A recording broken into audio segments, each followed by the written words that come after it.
Hello everyone, कविता Hindi academy channel पर आपका स्वागत है। मैं आपके लिए मोस्ट इंपॉर्टेंट क्वेश्चन लेके आई हूँ डीएसएसबी पीजीटी के लिए और टीजीटी के लिए, चंडीगढ़ टीजीटी और पीजीटी के लिए जो है। प्लीज़ दोस्तों आप मेरे चैनल को सब्सक्राइब कीजिए, वीडियो को लाइक कीजिए, दोस्तों के साथ शेयर कीजिए। क्वेश्चन स्टार्ट करते हैं। कबीर ने जिस प्रकार एक निराकार ईश्वर के लिए भारतीय वेदांत का पल्ला पकड़ा, उसी प्रकार उस निराकार ईश्वर की भक्ति के लिए सूफियों का प्रेम तत्व लिया और अपना निर्गुण धूमधाम से निकाला। यह कथन किसका है? मोस्ट इंपॉर्टेंट है ये।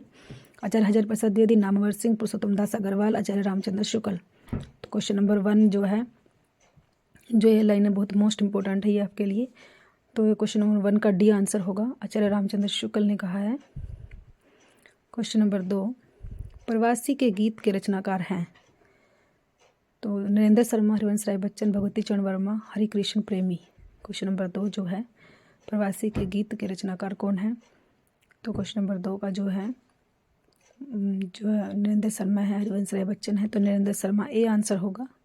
नरेंद्र शर्मा 1939 ईस्वी में लिखा गया था प्रवासी के गीत। क्वेश्चन नंबर 3, निम्नलिखित में से कौन सा कथन असत्य है? मन पवन की नौका कुबेरनाथ राय का निबंध संग्रह है। विचार और वितर्क हज़ार प्रसाद द्विवेदी का निबंध संग्रह है। कौन तो फूलवा बेनन हरि विवेकी राय का निबंध। चंद्रधर शर्मा गुलेरी द्विवेदी युग के निबंधकार। तो कौन सा इनमें से असत्य बताना है? 3 सत्य है और 1 असत्य है। जो है सी जो है, सी आंसर जो है वो असत्य है। जो है ए, बी और डी जो है ये सत्य है, लेकिन सी जो है वो असत्य है। क्वेश्चन नंबर 4, मगही किस उपभाषा की बोली है? राजस्थानी, पश्चिमी हिंदी, पूर्वी हिंदी, बिहारी। तो मगही जो है, क्वेश्चन नंबर 4 जो है, मगही जो है किसकी उपभाषा की बोली है? तो क्वेश्चन नंबर 4 का जो है, मगही जो है बिहारी में आती है, डी आंसर होगा। मगही जो है बिहारी में आती है, डी आंसर होगा। राजस्थानी, पश्चिमी हिंदी जो है, पूर्वी हिंदी, ये सभी की जो है उपभाषाएं भी हैं। सब तीनों इम्पोर्टेंट है ये भी। और मगही की पूछी है तो मगही जो है बिहारी में आती है, तो मगही की जो है बिहारी में आती है। क्वेश्चन नंबर 5 जो है, एकाक्षरी भाषा परिवार से तात्पर्य है? सेमेटिक, हेमेटिक परिवार, चीनी भाषा परिवार, काकेशियन परिवार, ऑस्ट्रो एशियाटिक परिवार। तो क्वेश्चन नंबर 5 का जो है, एकाक्षरी भाषा परिवार में से जो है क्या आता है? तो सेमेटिक, हेमेटिक परिवार आता है, ए आंसर होगा जो है क्वेश्चन नंबर 5 का। क्वेश्चन नंबर 6, आधुनिक भाषा विज्ञान के जनक कौन हैं? Bloomfield, James Person, Saussure, Gleason. तो क्वेश्चन नंबर 6 का सी आंसर होगा, सोश्योर जो है। क्वेश्चन नंबर 7, निम्नलिखित आधुनिक भाषाओं में से किसका संबंध अपभ्रंश की पेशाची बोली से है? क्वेश्चन नंबर 7 जो है, राजस्थानी, गुजराती, पंजाबी या बंगाली।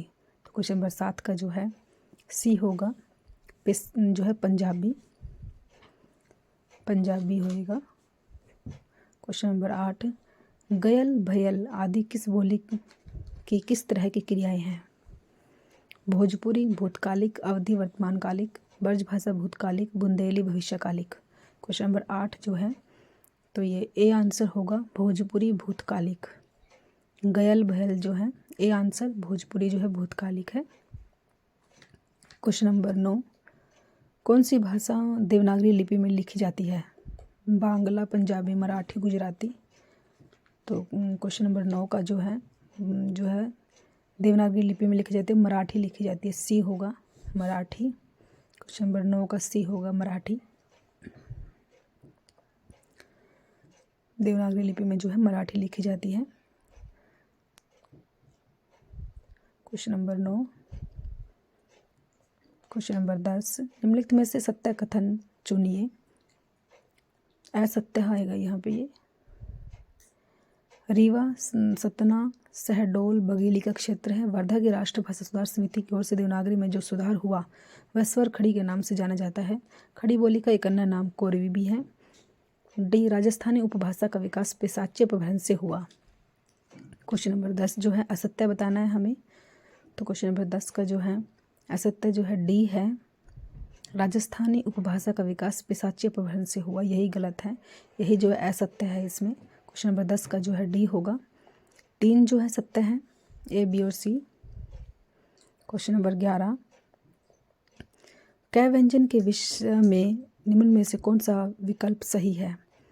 अलप्राण घोष संघर्षी कंठध्वनि, बी सी अलप्राण घोष संघर्षी तालव्य ध्वनि, डी महाप्राण अघोष संघर्षी कंठध्वनि। क्वेश्चन नंबर 11 जो है कै व्यंजन में क्या क्या आता है? ए आएगा आंसर, अलप्राण अघोष स्पर्शी कंठध्वनि, ये सभी आते हैं कै व्यंजन में, जो है ये सभी आते हैं। क्वेश्चन नंबर 12, भोजपुरी बोली की उत्पत्ति हुई है? अर्धमागधी अपभ्रंश से, मागधी अपभ्रंश से, शोरसनी अपभ्रंश से, ब्राह्मण अपभ्रंश से। क्वेश्चन नंबर 12 जो है जो भोजपुरी बोली की उत्पत्ति किससे हुई है? तो क्वेश्चन नंबर 12 का जो बी होगा मागधी। क्वेश्चन नंबर 13, डह ढह ध्वनियों के संबंध में कौन सा कथन शुद्ध है? यह तालव्य ध्वनियाँ हैं, यह मूर्धन्य उत्तक्ष ध्वनियाँ हैं, इसका प्रयोग शब्द के आरंभ, मध्य और अंत में किया जाता है, डी दोनों महाप्राण हैं। तो क्वेश्चन नंबर 13 जो है शुद्ध बताना है हमें। तो क्वेश्चन नंबर 13 का जो है जो इसमें तो वो है हमारा बी आंसर होगा, यह मूर्धन्य उत्क्षिप्त ध्वनियाँ हैं। क्वेश्चन नंबर 13 का B answer. Question number 14, Devanagari में ए की 12 खड़ी का सुझाव किसने दिया था? नरेंद्र देव, डॉक्टर श्याम सुंदर दास, काका कालेकर, विनोबा भावे। तो क्वेश्चन नंबर 14 का जो है हमारा जो है देवनागरी की 12 खड़ी का सुझाव जो है सी काका कालेकर ने दिया था, काका कालेकर, सी आंसर होगा। क्वेश्चन नंबर 15, जिन ध्वनियों के संयोग से शब्दों का निर्माण होता है उन्हें कहते हैं? ध्वनि, प्रतिध्वनि, वाणी, स्वनिम। तो क्वेश्चन नंबर 15 जो है डी आंसर होगा, स्वनिम। क्वेश्चन नंबर 15 का जो हमारा डी आंसर स्वनिम। ध्वनियों के संयोग से शब्दों का निर्माण होता है उन्हें हम क्या कहते हैं? स्वनिम कहते हैं। क्वेश्चन नंबर 15 का हमारा डी आंसर। क्वेश्चन नंबर 16, उच्चारण की दृष्टि से श श व्यंजन किस प्रकार के हैं? अंतस्थ, वर्तस्य, उसम, तालव्य। क्वेश्चन नंबर 16 जो है जो ये किस में आते हैं? श श स उसम में आते हैं, सी आंसर होगा, C answer. Question number 17, Jhansi, Jalaun, Hamirpur में कौन बोली प्रचलित है? बुंदेली, कन्नौजी, ब्रजभाषा, मालवी। क्वेश्चन नंबर 17 जो है झांसी में बुंदेली आएगा, A answer, Bundeli, A answer. Question number 17 का जो है ए आंसर होगा। क्वेश्चन नंबर 18, देवनागरी का विकास किस लिपि से हुआ? खरोष्टी, ब्राह्मी, पारसी, रोमन। तो क्वेश्चन नंबर 18 का जो है बी होगा, देवनागरी का विकास जो है ब्राह्मी लिपि से हुआ था, ब्राह्मी लिपि से जो है विकास हुआ था, बी आंसर। क्वेश्चन नंबर 18 का बी आंसर होगा, देवनागरी का विकास जो है ब्राह्मी लिपि से हुआ था। मोस्ट इम्पोर्टेंट है ये क्वेश्चन। क्वेश्चन नंबर 19, नाटक को पंचम वेद की मान्यता किसने प्रदान की? आचार्य विश्वनाथ, दशरथ होजा, भरतमुनि, पाणिनि। क्वेश्चन नंबर 19 जो है नाटक को पंचम वेद की मान्यता किसने प्रदान की? सी आंसर होगा, भरतमुनि। 19 का सी आंसर होगा, भरतमुनि। क्वेश्चन नंबर 20, अर्थ वे मल्यम प्रसाद, अर्थ की विमलता ही प्रसाद गुण है, उपरोक्त परिभाषा किस प्रकार की है? किस आचार्य की है? आनंदवर्धन, रुधट, वामन, दंडी। क्वेश्चन नंबर 20 जो है अर्थ विमल्यम प्रसाद जो है ये वामन की है, सी आंसर होगा, वामन ने दी है ये। क्वेश्चन नंबर 21, भामह के अनुसार काव्य में कितने दोष होते हैं? 5, 4, 17, 9। क्वेश्चन नंबर 21 जो है तो 17 होते हैं, सी आंसर होगा, 17 है। क्वेश्चन नंबर 21 का सी। क्वेश्चन नंबर 22, करुण रस को एकमात्र रस किसने माना? भरतमुनि, भवभूति, मम्मट, आचार्य विश्वनाथ। क्वेश्चन नंबर 22 तो है करुण रस को एकमात्र रस किसने माना है? क्वेश्चन नंबर 22 जो है बी होगा, भवभूति ने माना, बी आंसर, भवभूति ने जो है एकमात्र रस माना। क्वेश्चन नंबर 23, बिनु पग चले सुन बिनु काना, कर बिनु करे कर्म करे विधि नाना। कौन सा अलंकार है? विभावना, विशेषोक्ति, असंगति, दृष्टांत। क्वेश्चन नंबर 23 में जो है ए आंसर होगा, विभावना जो है इसमें अलंकार है। क्वेश्चन नंबर 24, मैं राज्य की चाह नहीं करूँगा, है जो तुम्हें इष्ट वही करूँगा, संतान जो सत्यवती जनेगी, राज्याधिकारी वह ही बनेगी। पंक्तियों में प्रयुक्त छंद है।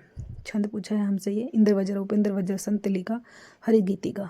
तो क्वेश्चन नंबर 24 का जो है ए आंसर होगा इंद्र वज्रा है इसमें। इंद्र वज्रा है जो इसमें 11 होती हैं मात्राएं, 11 होती हैं इसमें।